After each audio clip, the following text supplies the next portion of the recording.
Function arguments, जिसमें से आज हम पढ़ेंगे कीवर्ड आर्ग्यूमेंट्स। अब तक हमने दो चीज़ें कवर कर दी हैं। पहला तो ये कि पाइथन में पोजिशनल आर्ग्यूमेंट्स क्या होते हैं, और दूसरा पाइथन में डिफ़ॉल्ट आर्ग्यूमेंट्स क्या होते हैं।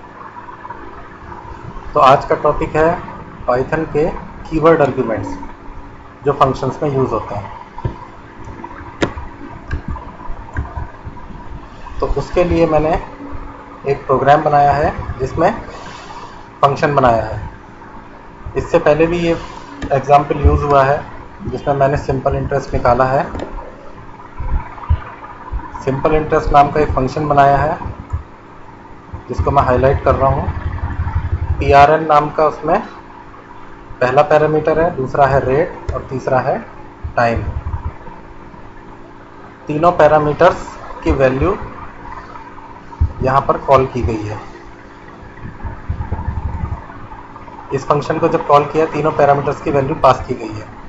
तो आपने एक चीज़ नोटिस करी होगी कि पहले तो PRN था, फिर रेट था, फिर टाइम था, मगर यहाँ मैंने उनका सीक्वेंस चेंज कर दिया है। यहाँ PRN लास्ट में लिख दिया है, टाइम बीच में लिख दिया है और रेट को शुरू में कर दिया है। तो इसी को हम कहते हैं कीवर्ड आर्ग्यूमेंट्स। कीवर्ड आर्ग्यूमेंट्स का मतलब ही यही है कि आप पैरामीटर्स का नाम लिख दीजिए और उनकी वैल्यू बता दीजिए, फिर उनका सीक्वेंस आप बदल सकते हैं।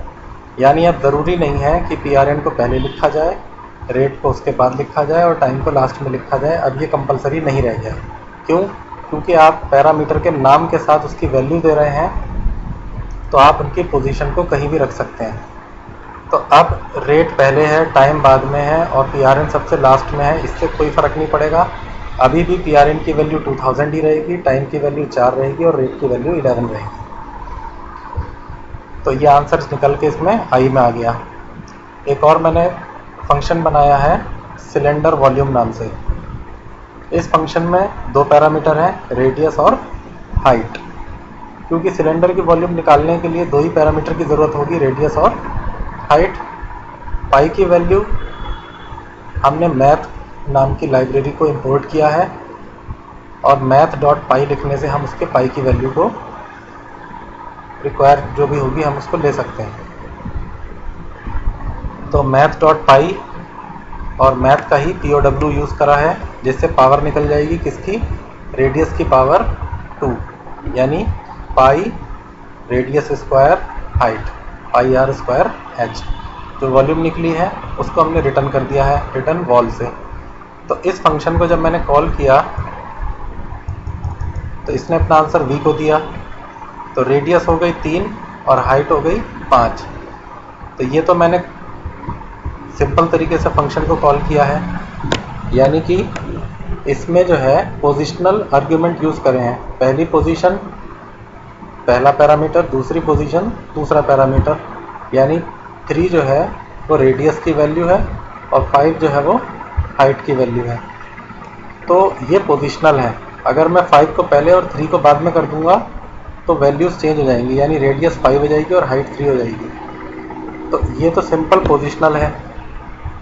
इसी के नीचे मैंने इसको कीवर्ड आर्ग्यूमेंट्स की तरह भी कॉल किया है। हाइट को मैंने 5 लिख दिया है, रेडियस को 3 कर दिया है, जबकि पहला पैरामीटर था रेडियस और दूसरा था हाइट। अब इन दोनों का मैंने ऑर्डर चेंज कर दिया है, हाइट को पहले कर दिया है, रेडियस को बाद में कर दिया है। तो height is equal to 5, radius equal to 3। तो इनका सीक्वेंस चेंज करने से आंसर में कोई चेंज नहीं आएगा। अब इनको रन कराते हैं। देखिए सिलेंडर की वॉल्यूम जो है 141 पॉइंट समथिंग एंड दूसरी बार भी 141 पॉइंट समथिंग आई है, यानी सेम वैल्यू आई है। यानी कि पोजीशन चेंज करने से फ़र्क नहीं पड़ा, क्योंकि हमने कीवर्ड लिख दिए थे। यानी पैरामीटर के नाम के साथ उसकी वैल्यू प्रोवाइड कर देने से उसकी पोजीशन से कोई फ़र्क नहीं पड़ता है। तो अब तक हमने 3 टाइप के आर्ग्यूमेंट सीख लिए हैं। पहला हो गया आपका पोजिशनल, और दूसरा हो गया आपका डिफ़ॉल्ट, और तीसरा हो गया आपका कीवर्ड आर्ग्यूमेंट्स। तो कीवर्ड आर्ग्यूमेंट्स का मतलब क्या है?